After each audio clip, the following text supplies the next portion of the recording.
I want to make my own thing work, man. So the fears, I mean, there's how much time we got here? Let it rip. Yeah, I mean, failure in a word, right? What if I just pour my heart and soul into something and it sucks and people hate it, or worse, no one cares and it's ignored and nothing happens? And then just like regular garden variety risks of like not being good at something you want to be good at. I'd like to think I'm decently competent in storytelling and some of the basics of journalism, but I'm still very much a rookie at the mechanics of video editing. You know, in the past, I had the luxury of working with professionals who would do that, and now I'm enjoying / being frustrated by figuring that element out. But it's been gratifying to see that, yeah, I'm getting some traction. I really enjoy the interaction with viewers, and the comments, for the most part, not entirely, but for the most part, are so refreshingly devoid of the vitriol that is so pervasive. It's been gratifying, and the financial part's starting to come together too. So the damn thing just might work. Ben Delaney is a YouTuber who has racked up nearly 1 million views in less than a year. And while he is too modest to fully embrace this aspect of his identity, he is also a top-level elite gravel cyclist who specializes in middle distance races and has taken victories in the SBT Gravel Blue Course, the BWR Utah 45 plus field, and many more top gravel races. In 2022, Ben started his YouTube channel, The Ride with Ben Delaney, with a unique format. He competes in some of the best gravel races in the world to test the latest and greatest bikes, tires, and gear, and provides a look behind the scenes at what these races are really like, along with interviews with the most interesting people in the sport and unbiased reviews of the gear he rides. It's a great format that I really enjoy. And because Ben has ridden pretty much everything, his channel is one of the first places I go when I'm looking for unbiased information about tires, bikes, gear, and events. I've known Ben for more than 2 decades, and I first rode with him when we were on a journalism junket to Paris-Roubaix for the launch of the very first Specialized Roubaix bike model. Shout out to Kevin Franks for making that awesome trip happen. Ben is a former editor of Bike Radar and Cycling Tips and a former executive editor and editor-in-chief of Velo News. He is a resident in the city where the world-famous Valmont Bike Park is located, a city that is also home to some of the most competitive group rides outside of Southern California. Yes, I am talking about Boulder, Colorado. As you might be aware, there are levels within elite and professional cycling. The World Tour is the very pinnacle of the sport. A small step below that is Masters racing in Colorado's Front Range. And in 2017, Ben won the CSU Cycling Road Bike Festival Masters Men Cat 1 through 3 road race. On top of all of that, Ben is a humble, modest, and kind human. As you'll hear in this interview, Ben had done video work for the outlets he wrote for and had considered launching a YouTube channel a few times before he did it, but he had a lot of hesitation about making YouTube become the thing he did for a living on his own. Like everybody, when Ben decided to try a new career, he had to take a leap of faith. He had to learn a lot of new things, and he had to unlearn a few old things. If you're thinking about trying a new job, a new career, a new direction, a new way of being, and you want to figure out how to move past fear and into action, this episode is for you. In this episode, Ben gives an unvarnished look at what it takes and where he is headed next. You can find The Ride with Ben Delaney on YouTube, and you can find Ben on Instagram at Ben_Delaney. As always, those links are in the show notes. Choose the Hard Way is a podcast about how doing hard things is fun. A not hard thing that is definitely fun is when you rate this podcast 5 stars on Apple Podcasts or Spotify and leave a review so more people can hear my guest stories. I make this podcast free, and all I ask is that you take a moment to hit the stars, leave a review, and share this episode with someone you care about. That's it. When I feel like it, I send out a newsletter. You can go to choosethehardway.com to subscribe. who do you want to hear me interview next? You can email me at choosethehardway@gmail.com to let me know, or send me a DM at HardwayPod. I guess what it comes down to, Andrew, is that I'm a joiner, and that is combined with some sort of like karmic retribution, that things that I make fun of or people I make fun of, I end up finding myself doing or becoming. And both gravel and triathlon fall into those categories. So triathlon was a much briefer, just kind of taste test. I did the Boulder Ironman the first year it was here because it seemed like a thing to do. And it sort of scared me a little bit because I didn't know how to swim, and running is not appealing. But yeah, gave it a crack and enjoyed the places that I found myself in training, like swimming in a lake at sunrise. Like, that lake's been there as long as I've lived here, but I've had no reason to go flail around in the water at that time of day or any time until I had like the fear of this big hairy goal in front of me. So how did that work out for you? Where did it take you existentially to participate in triathlon? Where did it take me? It was a humbling place, a very, very humbling place.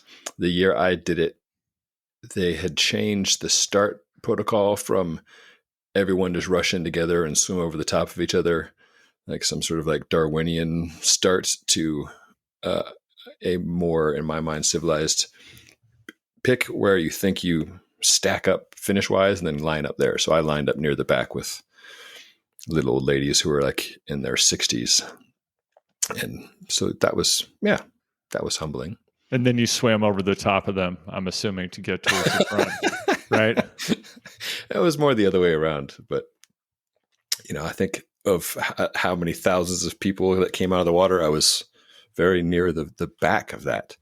So, I mean, let's just go in a really hot direction right away. When I hear you say that, what I think about is the race that I did last weekend, and an observation that I had that I think I shared with you when we were texting was that the mass gravel start, particularly when it goes on a high speed downhill that's not neutral with a group of 500 to 1,000 people immediately, it doesn't strike me as a particularly safe, intelligent, or sustainable way to begin a race.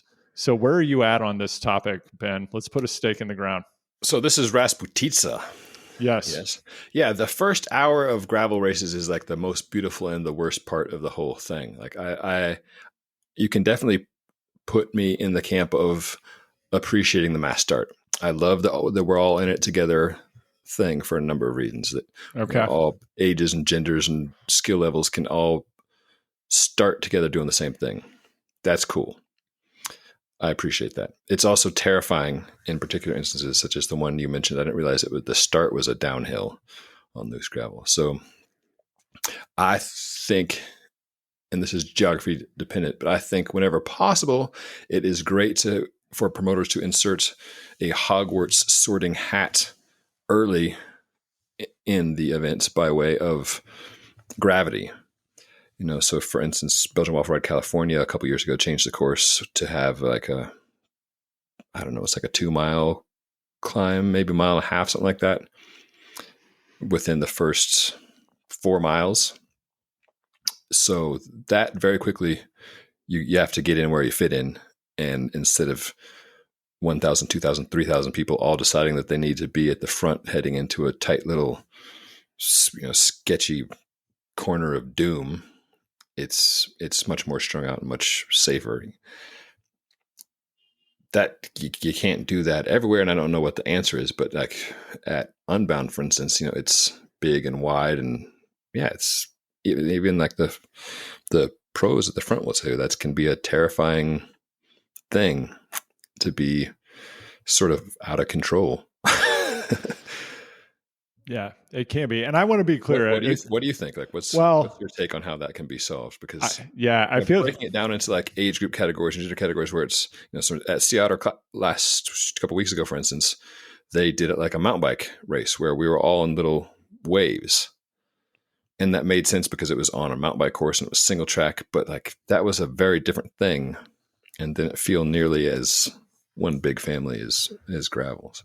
Right. And if you're listening and you have no idea what Rasputitsa is, it's a gravel race that takes place in Vermont. I did the longer version of it. They have it in kilometers, but it wasn't actually 100 kilometers. I think it was around 58 miles. I did the long course. It had 7,200 vertical feet of climbing. And the start, to be clear, it wasn't on gravel. I think we started in a dirt parking lot, then hard left onto a high speed paved downhill, but shoulder to shoulder. The road surface, you don't know what you're going to ride into. And then at the bottom, it was a hard left into a sustained climb. So that is where the field could get sorted out. It wasn't very clear from the pre-race fire up speech, etc., whether that was a neutralized start or not. There was like a car/moto, but the moto actually got stuck and had to turn around in the middle of the group of riders after they had started the ride. So they had started the ride. I think a car took off. The race moto, though, was stuck. People were like swarming around it. Then it had to turn around. And, you can line up wherever. I do like that egalitarian aspect of gravel. And at the same time, you don't know what the relative skill level or level of comfort people around you might have in a group. And this is something I think about all the time as it relates to inclusivity and cycling. And when I think about my experience as a young person in Kansas City, showing up to group rides and, throughout much of the next 3 decades, having all different kinds of people curse at me and yell at me while I was doing group rides. And something that is a bit unique about cycling relative to you show up at a basketball court or a tennis court or whatever to do the sport with someone. Number one, you are on open roads. Someone did die at Rasputitsa this weekend. I don't know all the details, but from what's reported, they crossed a center line and had a head on with the truck. Yeah, I feel terrible for that person. And it just, that's tragic. And it underscores the fact that you're on open roads often on group rides and in these gravel races. And the actions of the people around you could actually kill you. And that's, I don't encourage people to yell at each other when you're out riding. You want to lift up the people around you and help them to ride safely. And like you are in a situation where things that are beyond your control could lead to catastrophic injury or death. And that's the actions of the riders around you. That's whether or not they're maintaining their equipment. I mean, I could like reach way back in the Wayback Machine here and talk about the exploding wheel incident that you had. But that was 15, 20 years ago at this point? Yeah, 12, 13, 14 years. All right. That's a while back. But yeah, so I think as it relates to the mass start, to try to tie the knot here, I also think for me personally, my risk tolerance over time with being in athletic competition has completely changed as a father. And, I just want to have a safe experience more than anything else. And anything that can enhance the safety of that experience, I'm in favor of. I do think it would be better probably to let people self-select based on, I think I'm going to finish in about this time, as they do at Leadville, I think they do that in marathons. I'm not a runner, but that's, yes, sources familiar have told me that's what takes place. Yes. Right. And then you could kind of go from there versus whatever might happen currently. Yeah. And, I think Unbound started that same thing last year, maybe even the year before, of people there in the starting crowds holding up a sign with the estimated finish time. And yeah, it's a tricky, sticky one for sure. And it's interesting to hear just the likes of, Ian Boswell, who has won Unbound, has, some of the same feelings and take some of the same actions as you do. Of like, yeah, I don't want to hit the ground at high speed, and I'm willing to give up a little bit of the draft just so my blood pressure comes down. I can see a bit more. But even then, if you're in the front group, yeah, you ease off, and then some people will swarm around you, and then you're right back where you started, of like wheel to wheel. And yeah, it's part of that beautiful dance of competitive cycling. But I mean, Ben, you mentioned that you were a gravel doubter, it sounds like, for a while, and now this is kind of the thing that you're known for and that you do. You have an incredibly popular YouTube channel, and I definitely want to get into talking about the origins of that. what your intent was at the start and where you're headed. A great place to start, though, is how did you get started in gravel? When did you become gravel conscious? For me, it was 2005. You and I, of course, both were cycling journalists. You still are, but that used to be what I did for a living for a while. And gravel came into my consciousness around like 2004, 2005 with Trans Iowa. What was your point of origin? Well, it depends on how you chop it up. So, like, I'm definitely one of those people like, well, I've been riding road bikes on dirt roads forever before we called it gravel. So there's that. But a pivotal point I can point to is my friend Nick Legan, who has literally written the book on gravel cycling. Great book, great resource about both gear and events. Nick is wonderful for a number of reasons.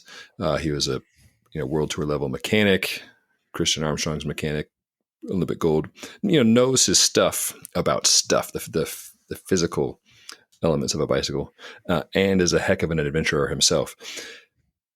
We were working together at the time when I was just vaguely aware of what's now Unbound, then Dirty Kansas, and he was an early proponent and was just so fired up about it.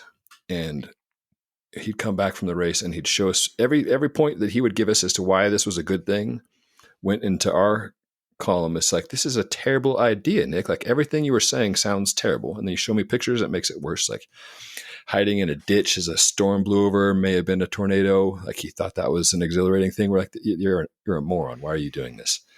The time lapse photography of just nothing but a straight gravel road for on till eternity, he thought was fantastic. Where I was like, that looks terrible. I'm never going to do this.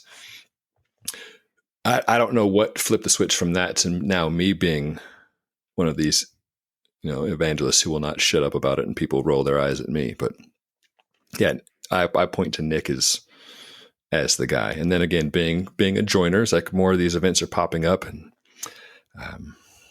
and road racing partly losing its appeal and partly kind of losing its mojo in terms of like the number of events and the number of options.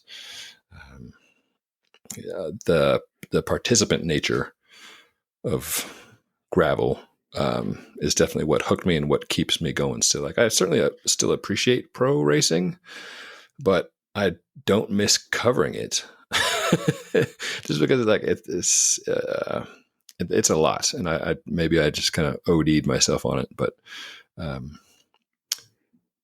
for a lot of people, watching pro racing or following pro racing and then riding themselves is the thing. Gravel, there's some personalities to follow, but it's not a spectator sport by anyone's stretch. So I think that's why it's kind of hard to make an initial sell to it, because, unlike being able to show someone like a quick highlight reel of the NBA finals or something, where within seconds you're in awe of the world's best athleticism doing incredible things. With gravel, just you get a few pictures. If you're not into it, it looks absurd. So how is that for a convoluted non-answer for you? I think that's a great answer, Ben. And you're such a modest person that unless people listen to the introduction of this episode, they probably wouldn't know that, in fact, when you show up to a race, there's a high probability that within your age group, you're a likely winner or someone who's going to place well, and you're also quite competitive in the overall field in a lot of races. Was that the case at the outset? Did you have a completer's mentality when you began to gravel, or were you like, I'm all in, I'm going there to win? Absolutely a completer's mentality of the completer versus competer. The first Unbound I did, like, how do you, I had nothing but questions. And I put on a display of what not to do, which was, I got a torn sidewall, and instead of taking a breath and addressing it and moving on, I was in a panic and a huff, and I ended up spending like 25 minutes by the side of the road as I did everything wrong that you could do wrong. And then ended up walking for a good portion, like hour, whatever, 7 or 8, as I was like debilitating cramps on the bike. I'm like, I can no longer pedal the bicycle. So I got off and walked. I'm like, that's the first walking along a flat road in a bicycle race. But Yeah, definitely appreciated the sense of satisfaction at finishing an absurdly long, unnecessarily hard challenge. That was like, I mean, euphoria is too strong of a word, but like that felt like having done a thing. And I appreciated the we're all in it together vibe of not just the participants, but um, people who lived on the country roads that the course traversed, out there with like stacks of, like Walmart bottled water, just like handing out to random strangers because they're nice people like that. That was night and day difference than your average garden variety criterium where the locals are annoyed that you're there and blocking traffic. And just like the ebb and flow of groups that would come and go during the course of the day, and you're racing each other ostensibly, but mostly you're just trying to get through the bloody thing together. And yeah, I've been hooked. What was the magic of the sidewall repair? Did you finally pull out a dollar bill and fold it up, or like where did you go?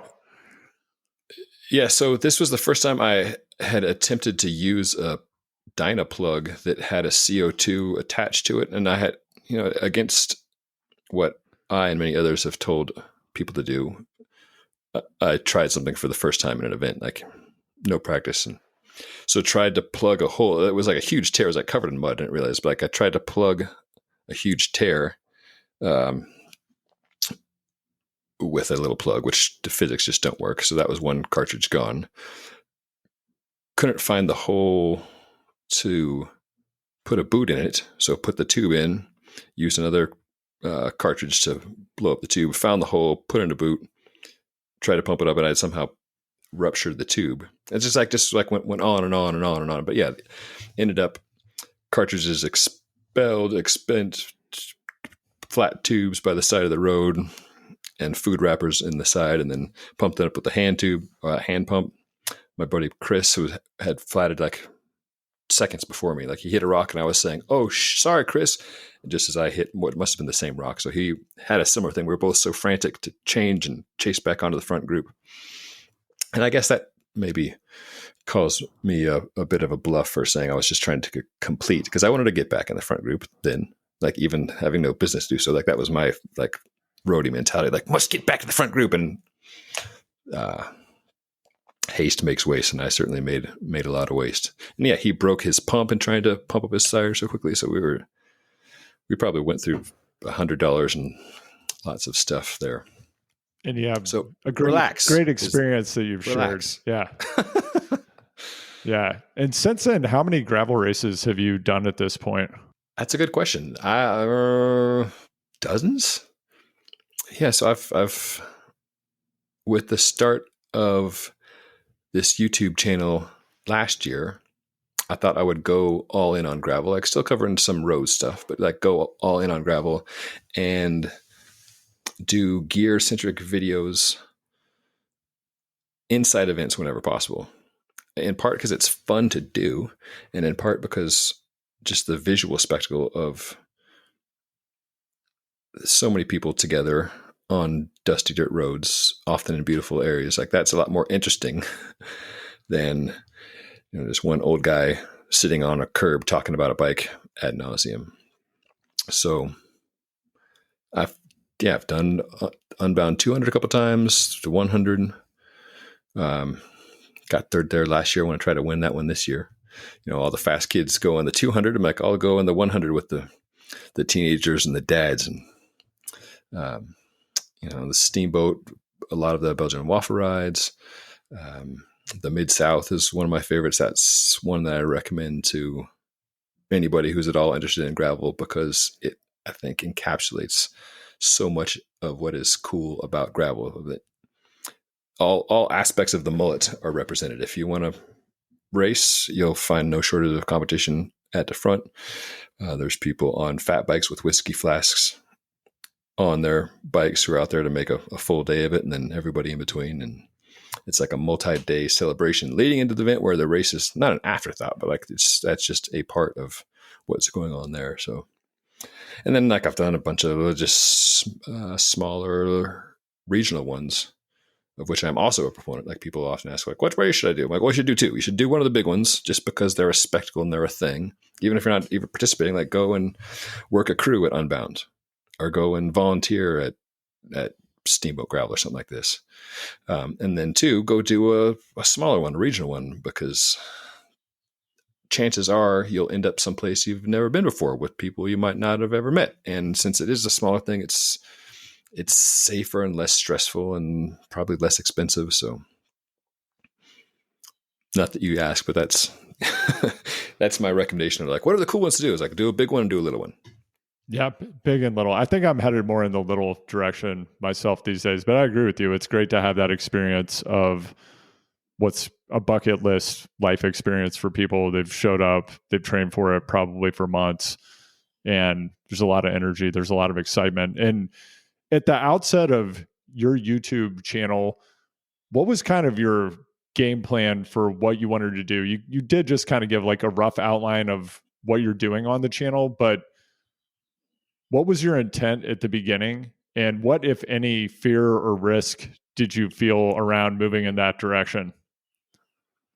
Yes, and still feel for sure. I mean, the impetus was I had been laid off yet again by the cycling media industry, and I wanted and still want to make a go of trying it on my own. And yes, I'd done some YouTube stuff when I was working for Bike Radar, British website, bike gear focused website. And had the thought at the time when that job came to an end, like, well, I could probably do this on my own, right? But didn't have the guts to go for it. So just got another job. But I always had that idea in the thought of my head, like, what if I could pull this off myself? And so this last go round was part of the outside armada and got thrown from that train as the bike industry at large and bike industry media in particular are shrinking. Like, no time like the present. Let me see if I can actually make this work and build up enough of an audience that it's a sustainable thing. Hedging my bets a bit in that I'm working part-time at Fast Cat Coaching and Training, doing content there, and I enjoy that job and grateful for it, but have been honest with the founder, Frank Overton, from the beginning, like, look, I want to make my own thing work, man. So, yeah, I mean, the fears, I mean, there's how much time we got here? Let it rip. Yeah, I mean, failure in a word, right? Like, what if I just pour my heart and soul into something and it sucks and people hate it, or worse, no one cares and it's ignored and nothing happens? And then just like regular garden variety risks of like not being good at something you want to be good at. I'd like to think I'm decently competent in storytelling and some of the basics of journalism, but I'm still very much a rookie at the mechanics of video editing. In the past had the luxury of working with professionals who would do that, and now I'm enjoying / being frustrated by figuring that element out. But it's been gratifying to see that, yeah, I'm getting some traction. I really enjoy the interaction with viewers, and the comments, for the most part, not entirely, but for the most part, are so refreshingly devoid of the vitriol that is so pervasive in our society today, but like on social media. And then even just like having worked at Cycling News and Velo News and other like bike race sites, often the comments were and are pretty rowdy and sometimes vicious about, usually it like devolves down into doping accusations and then personal attacks back and forth from the fans and the detractors. So I'd often go into the comment section with, kind of wincing, like bracing for impact. So with that as a contrast, just being a bike dork and talking about bike dork stuff and having YouTube viewers chime in and share their experiences and like add to the conversation and correct me. And it's cool. It's been gratifying, and the financial part's starting to come together too. So the damn thing just might work. Andrew. It just might work. I think it's definitely going to work, Ben. I'm a big fan of your videos, and I have been from the outside. And when you got started, did you have a strategic vision for where you were going to take the project, or did you have the approach of testing a format? How did you get rolling? A bit of both. Like having numbers are good, and it can be humbling sometimes. But I just think about the difference in how we would create magazines and even like newspaper articles when we did not have Google Analytics telling us the minutia of like how many viewers did this story have, what size monitor are they viewing it on, where did they come from, how long did they stay, like on and on and on and on. It was more just sort of gut feel, like this is important. Why do we know this? Because the people sitting around this desk in the newsroom say so or feel so. It's just like gut feel. And I think there's still something to be said for that. Like before a project exists, before there are analytics, you got to start somewhere, right? And having some experience and gut feel is important. Additionally, knowing what works is also helpful. And I would annoy people at Velo News and elsewhere with restaurant analogies of like, it doesn't really matter what we feel like cooking that night if the people don't want to eat it. If like people are coming to our place for chicken burritos, let's make some chicken burritos. And then maybe we can get cute with desserts and take some passion projects on there. But like mostly you need to see what works. And what works in the bike world is gear. Like turns out many of us, in order to ride bikes, you need to have a bike. And like a lot of us just like talking and thinking and reading about gears. And then, within that, having contextualized guidance helps, So just the type of things you kind of make fun of in some ways work, like yesterday I just put up top 5 gravel bikes, and you could criticize that as being just like yet another listicle. But I think there is some value in like, okay, here's the lay of the land. Here are all the different things. I've written a bunch of them. Here's what I like. Here's why. And that's to give you a long-winded answer to a short question. That was kind of the basic strategy of cover gravel gear, which I feel like is a small niche, but a niche that I'd like to think I can wrap my hands around a bit, and one that some of the YouTube players aren't going after full bore. Like GCN obviously does a fantastic job. They're a behemoth. They're part of YouTube, right? They're not going to touch reviews with a 10-foot pole. So that's something I could do. And then again, unlike being in North America, being on the wrong side of the ocean to cover European road racing, now I'm on the right side of that ocean for like being a small part of this gravel community. So yeah, that was the rough idea. It was try to be North American gravel guy, talking about gear, going to events, and trying to share the context and stoke as best as possible from a humble but hopefully somewhat experienced perspective. Yeah, and I mean, the decades of experience that you have shine through in the videos that you're making. I watched the entire top 5 gravel bikes video with great interest because after my last event, I decided, as I shared with you, I need to get off a cyclocross bike and on something that's perhaps a bit more stable at high speed going down a hill. And, I think that's probably one of the reasons people are finding and really enjoying your videos. And you mentioned kind of this desserts category or experiments or areas where gut or intuition might take you.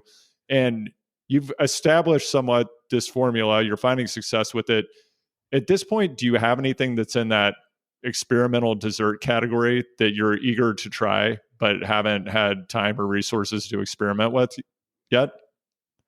Well, so it's like I love talking to people. I love the excuse to ask whomever whatever, like I think it's something that you can probably appreciate with your podcast and with your previous jobs, finding interesting people and going up to them either literally or like this virtually, right, and picking their brains just by saying, hey, I'm Andrew with the Hard Way Pod. and then just going for it. Like uh, that for me is a driver. I love, I love that process. And so that's the type of tilting at windmills dessert category of like, this might not be, the most big business blockbuster video ever, but I think it's cool. And I want to talk to this gal or this guy about what the heck they're doing over here. And there's, the limiters are, I guess, just my own guts, having the courage to chase people down. But yeah, I think it's good to do a balance of things that will work and serve the audience, and the chicken burritos, and then surprise and delight is a phrase you gets thrown around often cynically, but yeah, I think there's some value to that. If you can do that, then that's the type of stuff I like reading. I've got like a New York Times Friday, Saturday, Sunday subscription, and some of it I want to know the news, like what's going on. Just give me the straight news. I don't care about your artsy fartsy ideas. Give me the news. There's that part of me as a consumer, but then there's also part of like the opinion section where I just pop it open and surprise me. Tell me a cool story.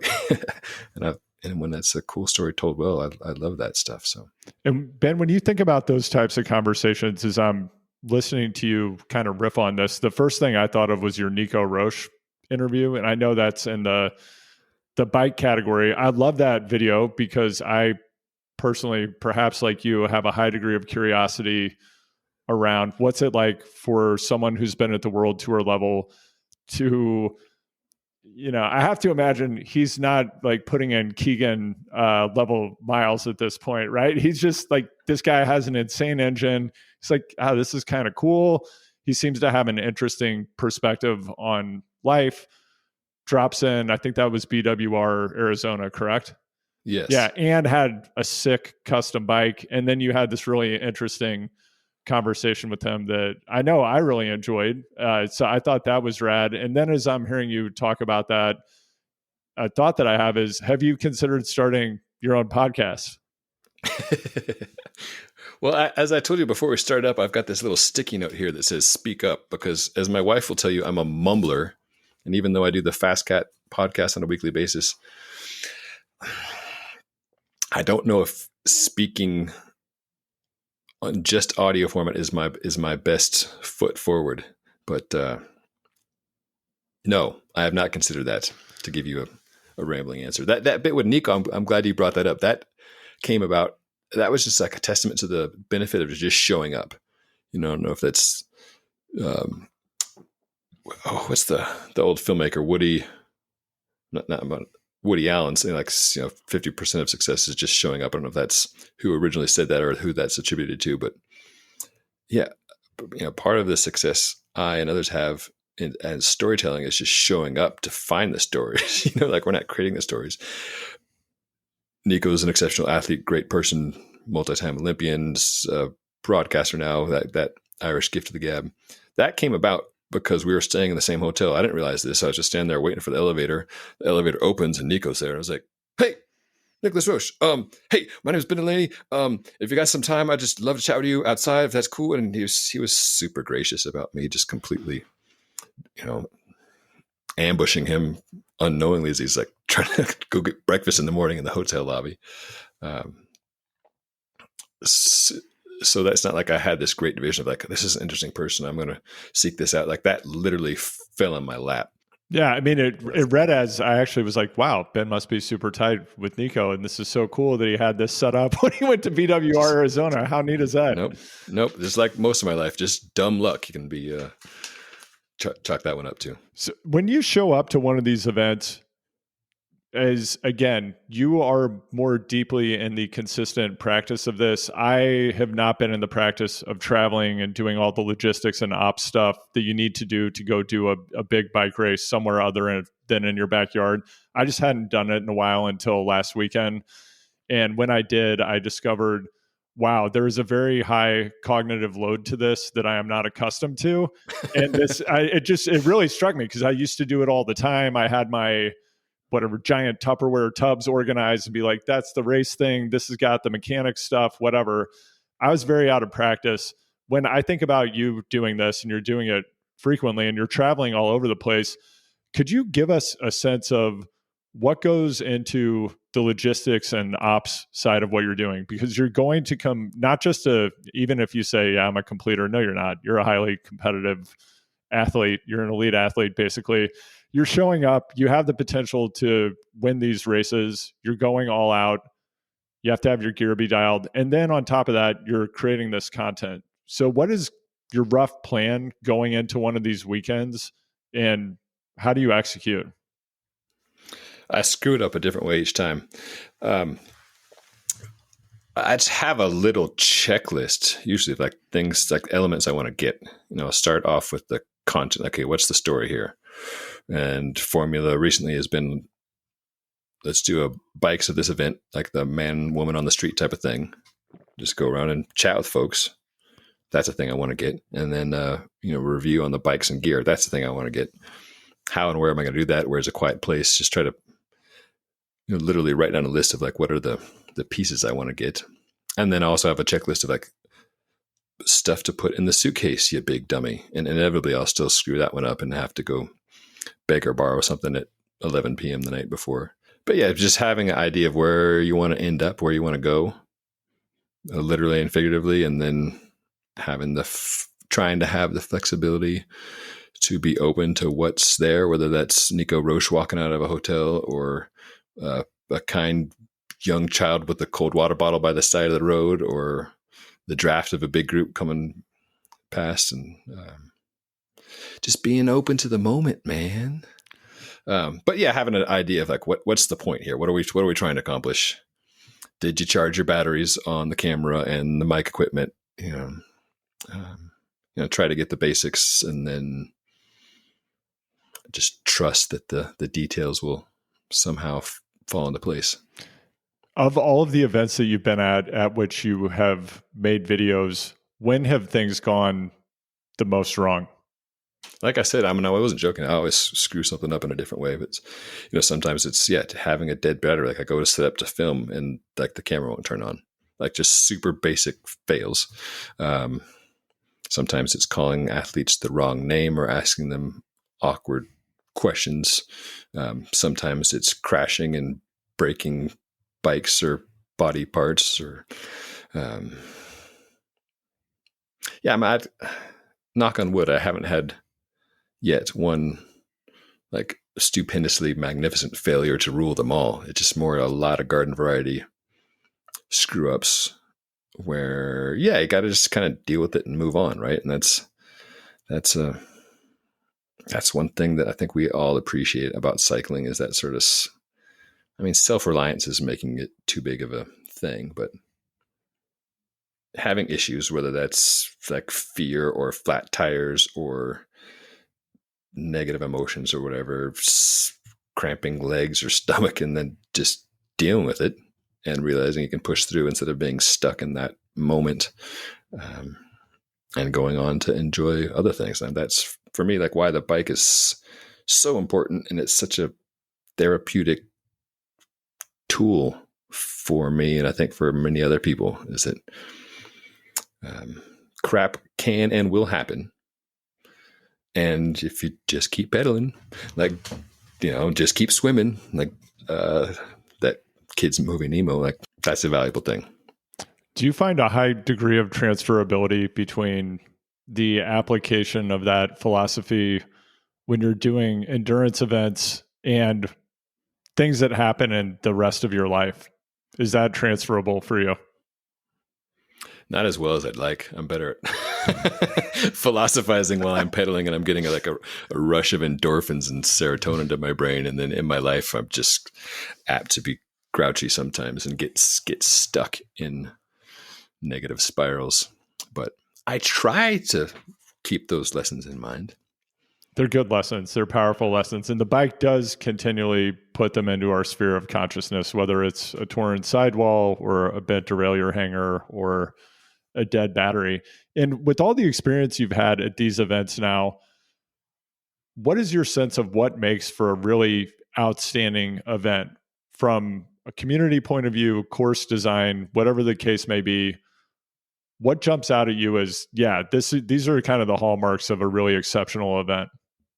When I was writing some of the copy for what's now called the Ride Collective events, I put something together. I want to say it was the 4Cs, like challenge, community, camaraderie, and courses were the 4Cs of what those event offers, and what I think good events offers. Like a sense of place is vital. Good, bad, and ugly. A challenge, I think, is a key part of what draws us to it, and that can take a lot of different forms. Competers and completers. Just finishing the dang thing for a lot of folks is a daunting challenge, and I think daunting challenges are good. Maybe not like every Tuesday night, but periodically, like setting a goal up for yourself that you're a little scared of, and then working towards that. I think that's a worthwhile thing. The community it doesn't have to be a huge thing. It could just be like meeting two new people. Like that's part of what I enjoy about it, whether it's like a Nico Roche or someone who's like more normal, like you or I, as far as like time on the bike. So I think there are going to be a lot of different ways to slice it, but those are the basic elements. Who do you think is, I mean, might be like, tell me who your favorite child is, but what events do you think are doing it right or doing it the best right now? Well, like I mentioned, Bobby and Crystal Wintle at the Mid-South, I think, are crushing it. Crystal is, well, everybody on Earth is more subdued compared to Bobby, but Crystal handles a lot of like the back end logistics, and Bobby is like this Southern revivalist preacher, just manic energy, climbing on top of cars, hugging literally every single person that comes across the finish line, not just at the gravel race on Saturday, but on the 50K running event on Friday. So he's out there standing in the street, yelling on the mic. It's like Bono meets a Southern preacher meets like a big huggy grandma. That's his personality is a big driver of that event. But around that has formed a lot of other elements that are, I think gravel done right. Of like, if you can take it, you can take it as seriously or as frivolously as you like, as far as the clock time or what number you happen to be across an arbitrary finish line. The safety is good. It's not perfect. The first time I did it, when it was still called the Land Run, I remember, being in the front group of like 30 or something. We came up to a highway and there was a red light and people looked and then just bolted through. And like the lemming I am, I looked both ways and then, ran the red light with everybody else because we were racing. And it's on open roads. But part of why these many gravel races exist in small towns is because just logistically, it's a lot simpler to pull off when you're in an Emporia or a Stillwater. Then they're up against very different obstacles than like Belgium Off-Road California and smack in the middle of 60 gajillion people in San Diego County, so that, relatively safe feeling is positive. Right. And what would you like to see tried or attempted from an event point of view that you haven't seen done yet, if anything? One thing that would be fun to see, and I don't know how the heck you would do it, which is why I want to see it, is a television or streaming video production of some of these big events. And I was just, before we got on, I was just talking with Ryan Cross, who's marketing director at Lifetime, which puts on the Grand Prix, about the conundrum of how do you, part of what makes gravel racing so cool is it's out in the middle of nowhere and it goes on forever, and that's attractive as a challenge for participants. But like, how do you make that a compelling story for people who'd want to watch this? Not just in terms of the storyline, but the logistics of capturing that. Like, it's not the NBA finals where, you can map out all your cameras and all your angles and the show unfolds there in front of you in a very finite time frame. Like, 10 hours out on the Kansas plains. How do you do that? So that's a different angle. That's not from a participant standpoint, but from just the spectator standpoint. Like, is gravel? Is there a way to make it a spectator thing? I'd love to see something like that happen. We'd probably take Red Bull like money of, well, we just enlist this fleet of 10,000 drones to get live video coverage. But I think others enjoy the fact that there are so many different little events popping up seemingly all over that give you an excuse to go check out new places. And I think that's kind of the big driving. What's next? It's not so much a course distance or a particular type of elevation or like some weird little bit of single track that's thrown in that's going to make or break the whole race. It's just kind of like this, it's not even satiating, but like the stoking of your curiosity of like, what's around this corner? What's over there? What's in this town? What's this like? And having an excuse to go and see a new place and have someone lay out the welcome mat a bit of like, hey, come to my town. Here's this event. There'll be other like-minded knuckleheads out there going for it too. You can go wear yourself out, get a big shot of endorphins, come back, and there's beer over there and food over there, and time for some swapping some stories. So I think that's the compelling what's next thing. It's like, what's the next town? What's the next event?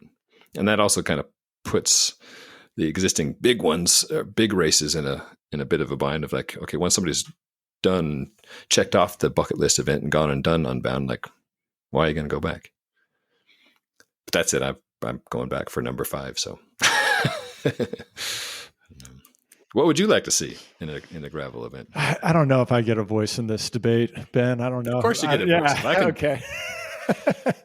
Yeah. It's your podcast. Yeah. I mean, I find I've been talking to Spencer Martin, who I co-host the Beyond the Peloton podcast with. We interviewed Cameron Mason recently, and Cameron is now tearing up the UCI gravel. I don't even know what the name of the series is. I don't know if it's the World Tour Series, whatever, but it's the UCI level series. There's been a lot of criticism of that series. It's like the races are too short, the surfaces are too tame. I don't know. I think that those people haven't watched video from those events. Cameron just threw up a YouTube video about, I think it was the first event of the season that rising gravel star Alejandro Valverde won.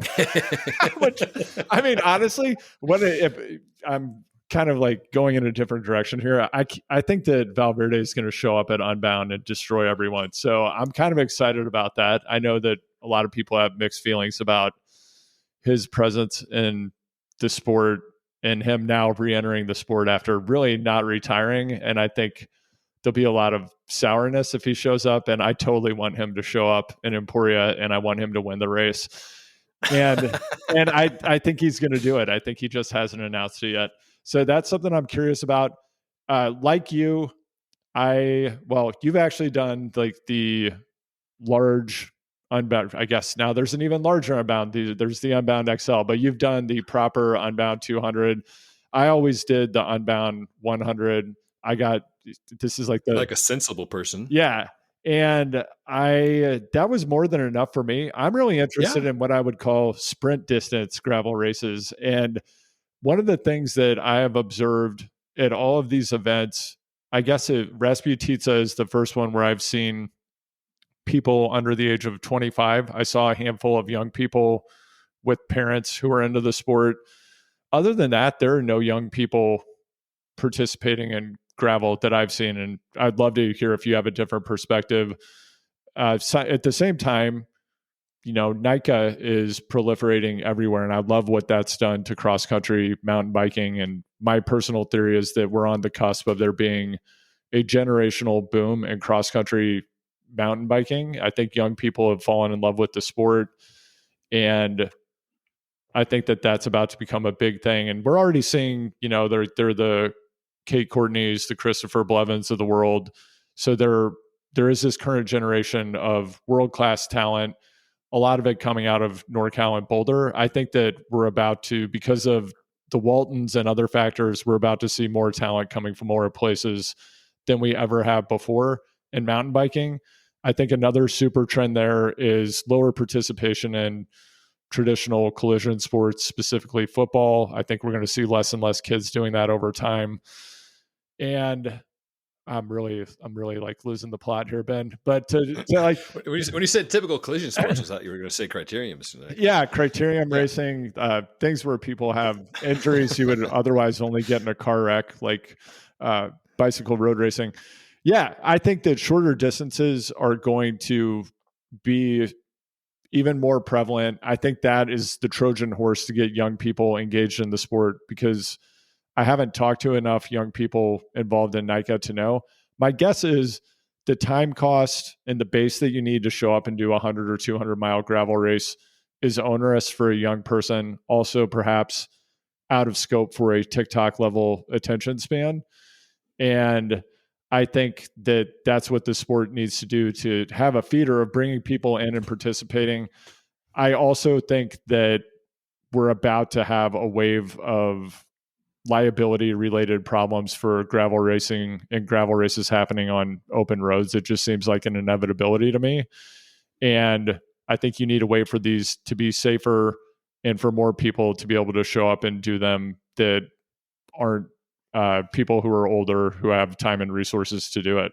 Like that's the only way it sustains over time. Because what I would hate to see happen, which you and I have seen happen in 3 or 4 different cycles during the probably 30 plus years you and I have both been involved in this sport.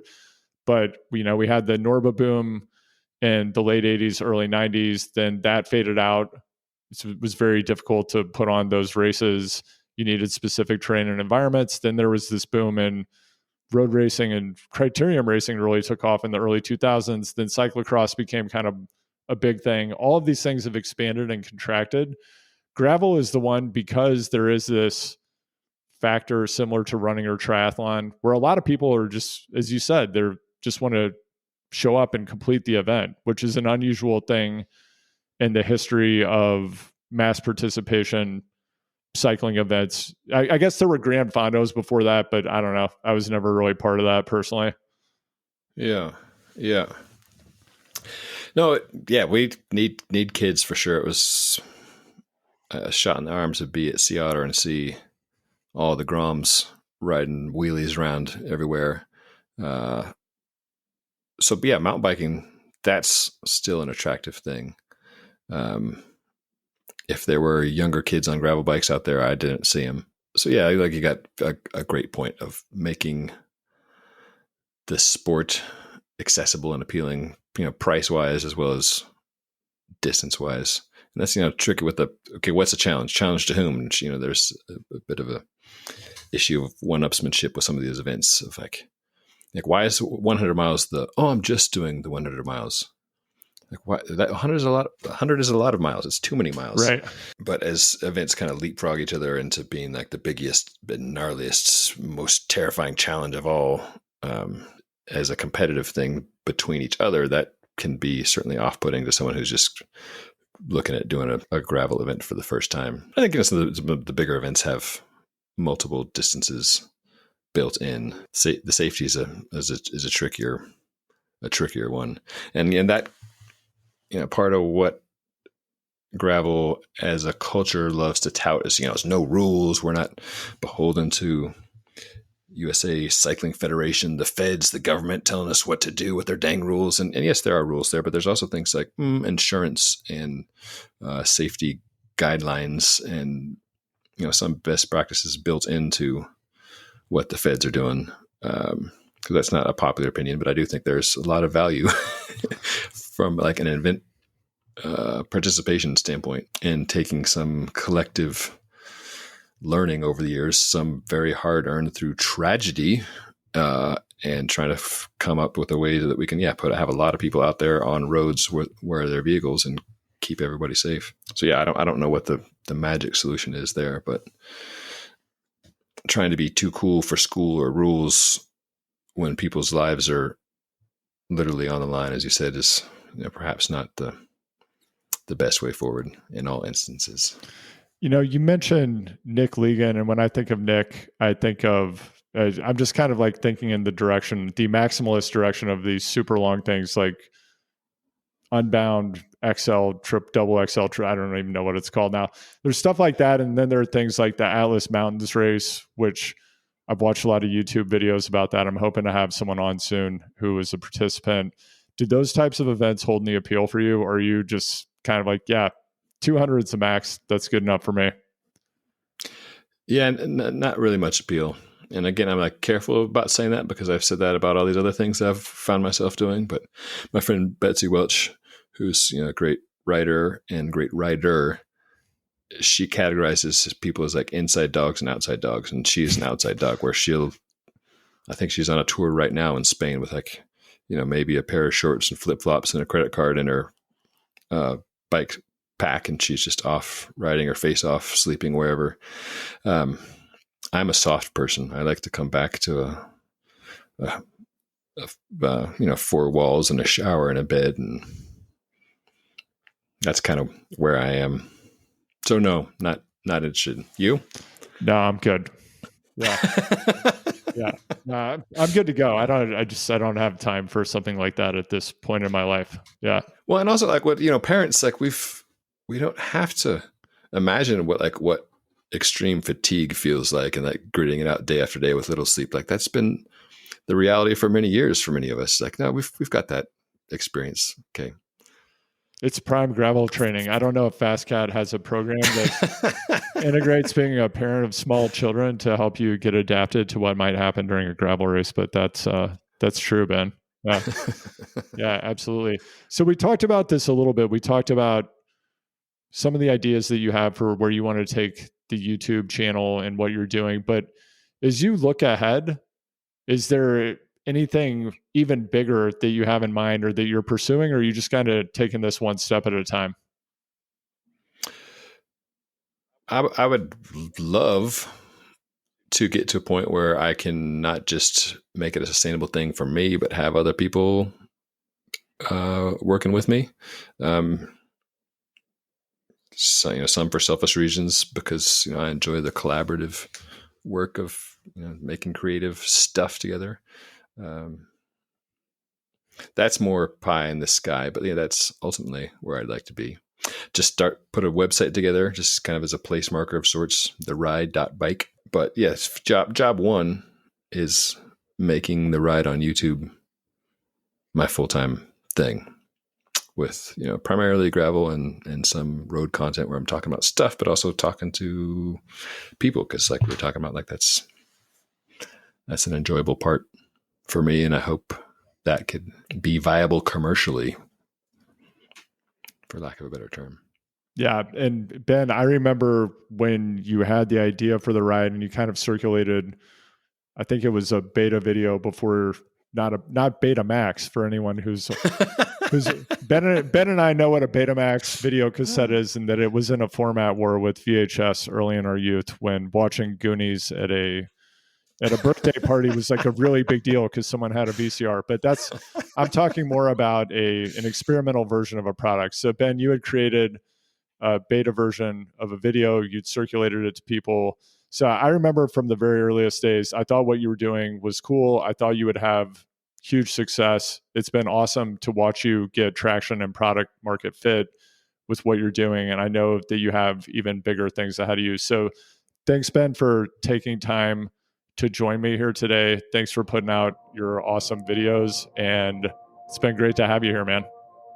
Thanks very much, man. I appreciate all your kind words and your ongoing support, and it was an honor to chat with you today. Thanks for listening. You can find The Ride with Ben Delaney on YouTube, and you can find Ben on Instagram at Ben_Delaney. You can find both of those links in the show notes. I make Choose the Hard Way free to encourage more people to have fun doing hard things. What I ask you to do is to please take a moment to rate this show 5 stars on Apple Podcasts or Spotify. Leave a positive review and share this episode with someone you care about. I really appreciate it. Choose the Hard Way is a Big Truck production. Anthony Palmer at Palm Tree Podco is the producer and editor, and Emily Miles is head of digital and marketing. Jeffrey Nebellini is the world-renowned designer behind our brand identity and the striking Choose the Hard Way logo. The content for this show is created by me, Andrew Vance.